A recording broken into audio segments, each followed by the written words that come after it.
하나님 아버지와 주 예수 그리스도로부터 오는 은혜와 평강이 이 자리에 계신 여러분들과 함께 하시기 바랍니다. 어느 평범한 가정에서 성장한 여인의 간증입니다. 공부도 외모도 성격도 평범해서 존재감 없이 살아온 여인입니다. 그러나 누군가를 이기고 또 이기려고 살아온 그러한 여인이었습니다. 그런데 결혼 후에 이 평범한 여인이 혼돈과 흑암 그 자체가 되어버렸습니다. 자신만을 사랑해주고 행복하게 해줄 것만 같은 남편이 결혼과 동시에 직장을 그만두더니 부동산 투기업자와 소송에 휘말리고 낯선 채권자가 찾아오고 경매 딱지가 붙고 한마디로 혼돈과 흑암 자체였고 날마다 이혼하겠다고 부르짖으며 살았습니다. 그저 열심히 산 것밖에 없는데 왜 이런 고난이 찾아왔는지 애통하기만 했습니다. 급기야는 심한 우울증에 걸려서 자살까지 생각하게 되었습니다. 그러던 중 어느 날 교회 가서 설교 말씀을 듣는 중에 목사님께서 이런 말을 하셨어요. 우울증은 나의 욕심 때문이다. 이 여인은 충격을 받았습니다. 우울증이 나의 욕심 때문이라는 것에 충격을 받았던 것입니다. 마침내 그녀는 자신의 마음속 깊은 곳에 나를 사랑하고 돈을 사랑하는 탐심이 있고 이겨서 누구보다 행복하고 싶은 욕심이 또아리를 틀고 있는 것을 보게 된 것입니다. 남편과 자녀도 그리고 물질도 나의 욕심대로 따라오지 않으니까 이 여인은 우울증에 걸렸던 것입니다. 목사님의 말씀을 통해 들려주신 주님의 음성을 이 여인은 인정하지 않을 수 없었다는 간증의 내용입니다.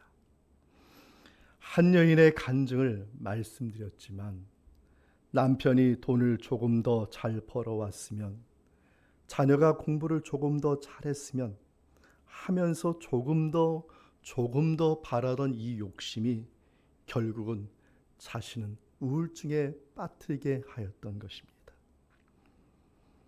이것은 본문에 나온 제자들의 이야기이기도 합니다. 제자들도 자신의 욕심대로 되지 않는 현실 앞에서 심각한 근심과 걱정과 염려 속에 빠져들고 있었습니다. 첫째로 볼 말씀이 요한복음 14장 1절과 2절 말씀입니다. 함께 우리 읽어보겠습니다. 너희는 마음에 근심하지 말라. 하나님을 믿으니 또 나를 믿으라. 내 아버지 집에 거할 것이 많도다. 그렇지 않으면 너희에게 일렀으리라. 내가 너희를 위하여 거처를 예비하러 가노니. 너희는 마음에 근심하지 말라. 본문은 예루살렘에 있었던 예수님과 제자들의 최후의 만찬을 배경으로 하고 있습니다. 예수님은 제자들의 발을 씻기우고 가룟 유다에게 너는 나를 배신할 것이다 이렇게 말씀하셨고, 유다가 예수님을 팔아 넘기기 위해서 집 밖으로 뛰쳐나간 상황입니다. 예수님은 자신이 십자가에 달리실 것을 암시하고 베드로에게는 뭐라고 말씀하셨느냐? 닭이 울기 전에 너는 나를 3번 부인할 것이다. 이런 상황에서 제자들 모두는 근심과 걱정과 염려가 가득하였습니다. 바로 이때 예수님이 하신 말씀이 본문 1절 말씀입니다. 너희는 마음에 근심하지 말라. 지금 제자들이 근심과 걱정과 염려 속에 심각하게 지금 빠져들고 있었기 때문입니다. 우리들도 제자들의 상황이라면 당연히 근심하는 것이 당연합니다. 그런데 우리들이 생각하는 근심과 제자들이 생각하는 근심은 좀 다른 면이 있다는 것입니다.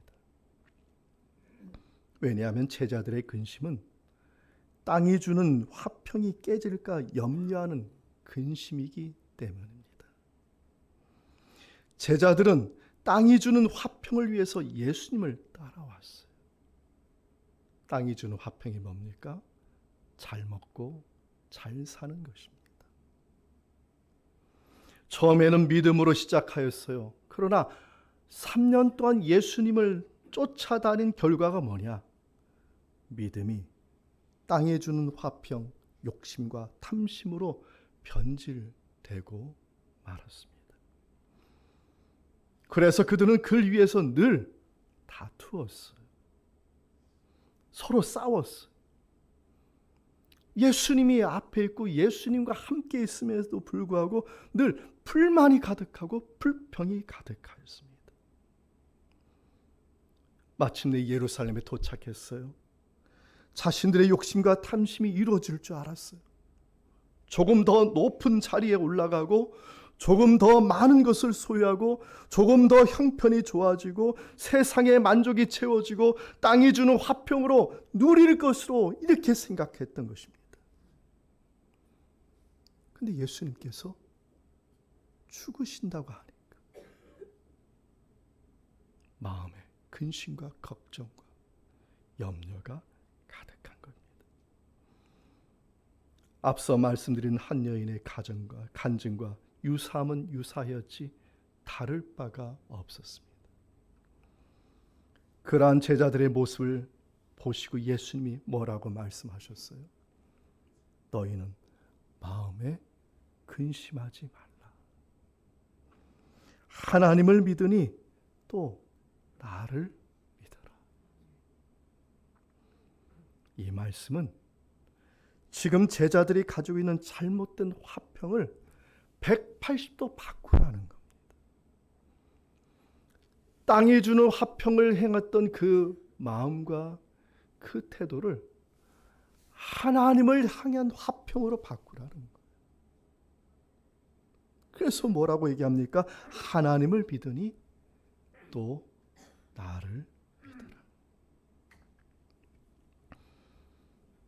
땅의 화평에서 하나님의 화평으로 변화시키시고 또 우리를 인도하시는 주님의 은총이 우리 모두에게 함께하기 바랍니다. 땅을 생각하면 근심과 걱정과 염려뿐인 것입니다. 그러나 지금 주님을 바라보십시오. 주님의 관계를 생각해 보십시오. 지금 주님과 온전한 그런 관계에 있다면 여러분의 마음에는 은혜가 충만하고 또한 하나님의 은총이 가득할 줄 믿습니다. 이러한 자가 바로 복받은 자입니다. 시편 1편 1절에서 3절 말씀인데 우리 함께 읽어보겠습니다.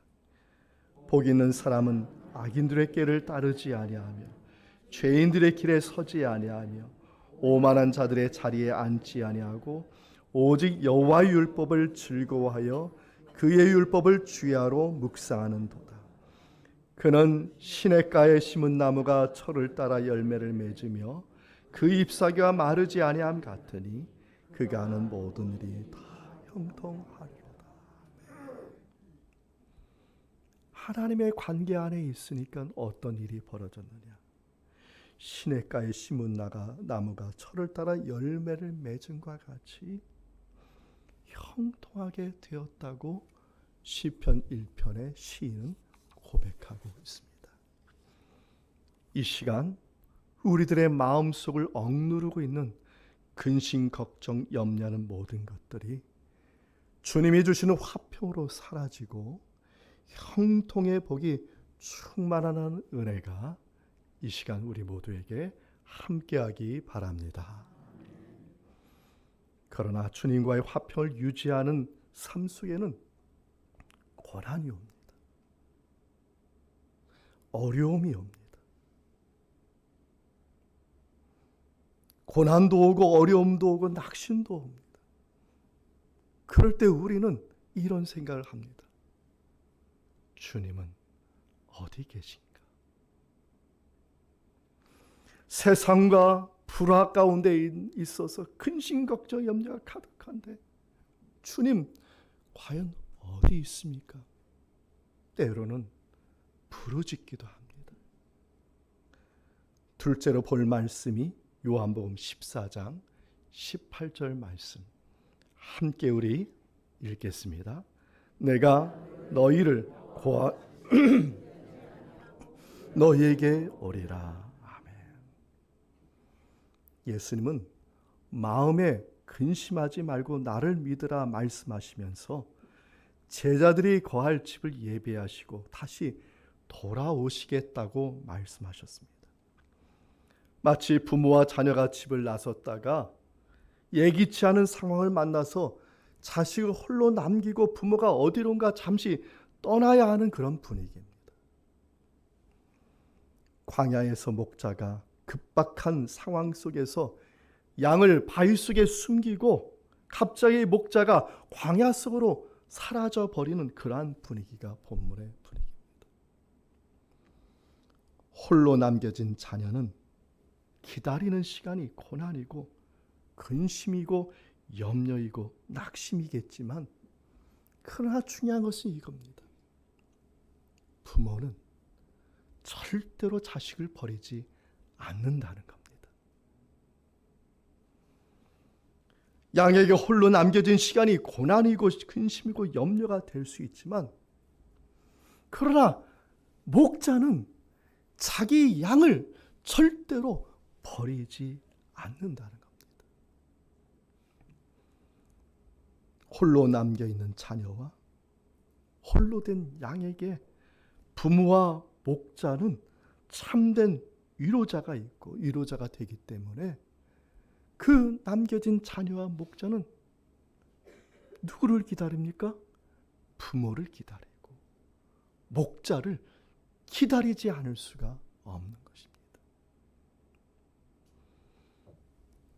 신앙인들의 삶이 이런 겁니다. 사람들은 주님을 기다리기보다는 무엇을 기다립니까? 땅이 줄 화평을 기다리는 모습들이 너무나 눈에 확연합니다. 땅의 화평에 관심을 갖고 욕심을 갖고 탐하는 것들이 결국 무엇을 만듭니까? 마음의 갈등을 유발시키고 근심과 염려하게 만들고 자신을 괴롭히다가 고난이라는 시험에 빠져서 인생을 후회하게 하며 포기하게 만드는 것들이 바로 마귀 사탄의 계획이 아니겠습니까? 그러나 신앙인은 고난이 오고 근심이 오고 걱정이 와도 누구를 기다리느냐? 주님을 기다리는 사람이 신앙인의 모습인 줄 믿습니다. 왜 그렇습니까? 저와 여러분이 믿는 주님은 절대로 저와 여러분을 고와 같이 버려두지 않는 분이시기 때문입니다. 이것을 믿으시면 아멘으로 화답하시기 바랍니다. 주님을 따라가다 보면 고난이 와요. 주님의 뜻을 따르다 보면 어려움이 옵니다. 선한 일을 하다가 근심도 오고 걱정도 오고 염려가 옵니다. 그러나 우리 주님은 뭐라고 하시는지 아십니까? 반드시 위로하여 주신다. 반드시. 주님을 믿고 따르는 자에게는 고난이 오고 걱정이 오고 근심이 온다 할지라도 반드시 무엇을 주시냐? 위로함을 주신다. 고린도후서 1장 6절의 말씀 함께 우리 읽겠습니다. 우리가 환난 당하는 것도 너희가 위로와 구원을 받게 하려는 것이요 우리가 위로를 받는 것도 너희가 위로를 받게 하려는 것이니 이 위로가 너희 속에 역사하여 우리가 받는 것 같은 고난을 너희도 견디게 하느니라. 아멘. 고난받는 자에게는 주님의 위로는 반드시 오게 되어 있다. 할렐루야. 역설적인 표현이지만 이 역설적인 표현이 진심이라는 겁니다. 왜 그렇습니까? 다시 한번 말씀드리겠습니다. 주님은 우리를 절대로 고와 같이 버려 두시는 분이 아니시기 때문인 줄 믿습니다. 구약에 나오는 다윗은 이것을 분명히 깨달은 사람입니다. 그런 고난과 어려움과 낙심이 일어날 때에도 절대로 좌절하지 않고 늘 주님만을 바라봤어요. 땅이 주는 화평을 바라보지 않고 주님만을 바라봤습니다. 그래서 그가 시편 23편 6절에 이렇게 말합니다. 우리 함께 읽어보겠습니다. 내 평생의 선하심과 인자하심이 반드시 나를 따르니 내가 여호와의 집에 영원히 살리로다. 아멘. 내 평생의 선하심과 인자하심이 반드시 누구를 따라요? 나를 따른다. 나의 고난과 어려움이 있지만 내 뒤에는 반드시 주님의 선하심과 인자하심이 오게 되어 있다는 것을 믿고 그는 살았던 것입니다. 사망의 음침한 골짜기를 다닐지라도 그와 누가 함께 있었습니까? 주님이 함께 있었다는 것을 고백한 것이 시편 23편의 말씀입니다. 사울왕이 10년이 넘게 다윗을 쫓아다니지 않았어요. 원수의 목전에 있었음에도 불구하고 늘 나에게 상을 차려주신 분인데 그분이 누구였느냐? 참 목자이신 하나님이셨다고 그는 고백하고 있습니다. 그의 평생의 선하심과 인자하심이 따라다녔기 때문에 그는 절대로 망하는 인생이 아니라 하나님께서 세워주시고 높여주시는 축복의 통로가 되었던 것입니다. 사랑하는 성도 여러분, 주님의 위로하심은 우리의 어떤 삶의 문제에 있을지라도 반드시 우리를 찾아온다는 것을 믿는 저와 여러분 되기를 축원드립니다. 우리의 주님께서 찾아오셔서 저와 여러분을 위로하여 주실 것입니다. 육신의 문제면 육신의 문제를 위로하여 주실 것입니다. 할렐루야. 영적인 문제면 영적인 문제를 위로하여 주실 것입니다. 할렐루야. 환경과 여건의 문제이면 그것도 주님이 위로하여 주실 것입니다. 왜 그렇습니까? 내 평생의 선하심과 인자하심이 반드시 누구를 따라다녀요? 나를 따라다녀요. 따라서 해보겠습니다. 반드시 나를 따라다닙니다. 할렐루야. 그러면 주님이 다시 우리를 찾아오실 때 우리가 어떤 신앙의 모습으로 이 세상에 살기를 바라실까요? 셋째로 볼 말씀이 요한복음 14장 15절 말씀입니다. 우리 함께 읽겠습니다. 너희가 나를 사랑하면 나의 계명을 지키리라. 아멘. 근심, 걱정, 염려에 빠지지 말고 주님은 우리가 주님을 더 사랑하기를 바라신다는 말씀입니다. 너희가 나를 사랑하면 이라는 말이 문법적으로 현재 능동태로 쓰였는데 이 말은 예수님을 사랑하는 것이 일회적인 사랑의 행위가 아니라 지속적으로 변함없이 하나님을 사랑하면, 지속적으로 변함없이 하나님을 사랑하면 나의 계명을 지킨다는 것입니다. 나의 계명을 지키기 전에 전제가 뭐예요? 가정법이죠. 지속적으로 나를 사랑하라는 겁니다. 그러면 나의 계명을 지킬 수 있다. 그러면 주님이 말씀하신 그 계명이 무엇이냐? 요한복음 13장 34절 말씀 함께 읽겠습니다. 새 계명을 너희에게 주노니 서로 사랑하라. 내가 너희를 사랑한 것 같이 너희도 서로 사랑하라. 예수님이 제자에게 주신 계명은 서로 사랑하라는 겁니다. 어떻게 이 계명을 지킬 수 있나요? 지속적으로 주님을 사랑하는 것을 통해서 이 계명을 지킬 수 있다는 겁니다. 한 가지 우화를 말씀드리겠습니다. 쥐가 한 마리 살고 있었습니다. 그런데 그 쥐는 늘 고양이에 대한 공포심에 사로잡혀 있었습니다. 쥐는 두려움을 견딜 수 없어서 하나님을 찾아가서 고양이가 되게 해달라고 간청했습니다. 하나님은 쥐의 간청을 들어서 고양이가 되게 해 주셨습니다.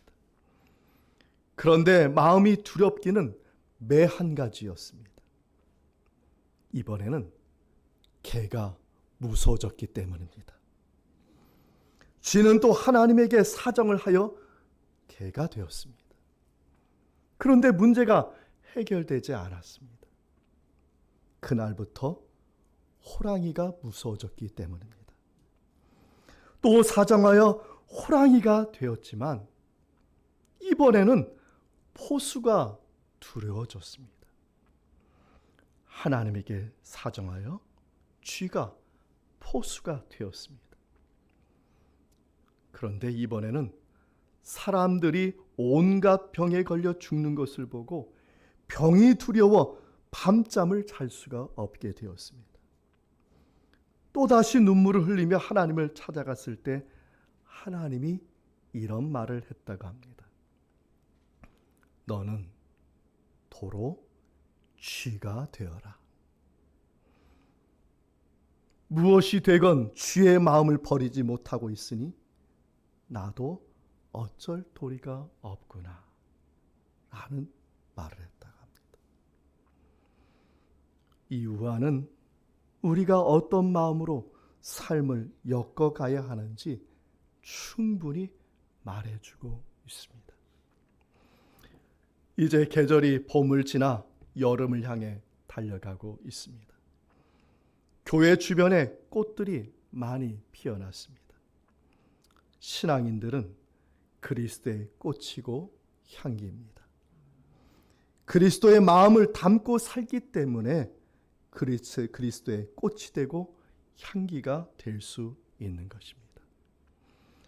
땅의 화평이 깨어져서 땅이 주는 영양분이 없더라도 신앙인들은 주님의 마음이 영양분이 되고 에너지가 되고 생명이 되기 때문에 땅의 화평이 주는 근심과 걱정과 염려와 고난 속에서도 사랑의 꽃을 피워내는 주님의 꽃이 되고 주님의 향기가 될 수 있는 것입니다.